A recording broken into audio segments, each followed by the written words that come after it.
আমার নবীর কথা, ওই জন্য বলেই দিয়েছে জান্নাত মা বাপের কাছ থেকে তোমাকে টিকিট করে নিতে হবে, মা বাপকে ভালোবেসে সবকিছু লাভ করতে হবে। আল্লাহ পাকের এক নেক বান্দি,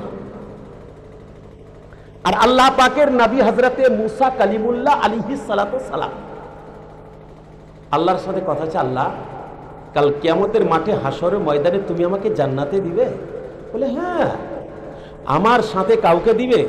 কথা খুব লম্বা, একবারে এত বড় ঘটনাতে ওয়াজ, 5 মিনিটের মধ্যে জান্নাতে দিবে? বলে হ্যাঁ। কাকে? না তো এই গ্রামের নাম কি? কানিঝাড়া। কানিঝাড়ার আব্দুর রহমান কসাইকে, আব্দুর রহমান কসাই গরু জবাই করে আর বাজারে মাংস বিক্রি করে, ওই তোমার সাথে জান্নাতি হবে।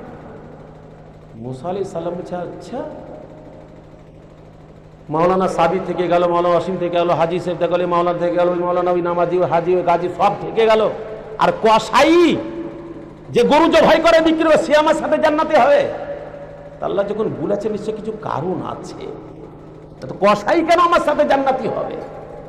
ওই কারণটাকে দেখার জন্য বলে আল্লাহ তার বাড়ি তো কানিঝাড়া, নাম আব্দুর রহমান, বাপের নাম অমুক, সমস্ত ডিটেলস নিয়ে কানিঝাড়া এসে হাজির। জাগো আব্দুর রহমান কসাই কে আছে? বলে দেখেন কসাই পট্টিতে দেখেন সবুজ রঙের জামা পরে আছে উনি। তোমার নাম আব্দুর রহমান? জি আমার নাম আব্দুর রহমান। হুজুর বসেন। বস। 1 ঘন্টা হয়ে যাচ্ছে, 1 গ্লাস পানিও নাই।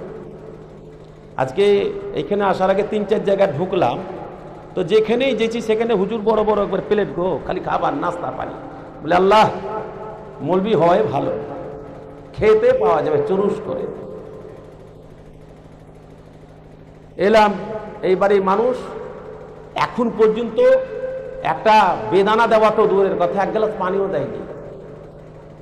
তাহলে আমার রাগ হবে কি হবে না গো? যে এত খানিক ধরে যে আমি কাজ করলাম তো কিছুই দিলে না, তার মানে এটা নয় যে দেয় নিলে হয়, মেলা দিয়েছে, মেলা কথা দ্রুত। আব্দুর রহমান কসাই 1 ঘন্টা ধরে বসিয়ে রাখলো। তো মেহমানের যে একটা খাতির সম্মান, তোমার বাড়ি যদি কোনো মেহমান আসে কিছু পারো আর না পারো, কমসে কম 1 গ্লাস পানির সাথে সাথে ধরাও।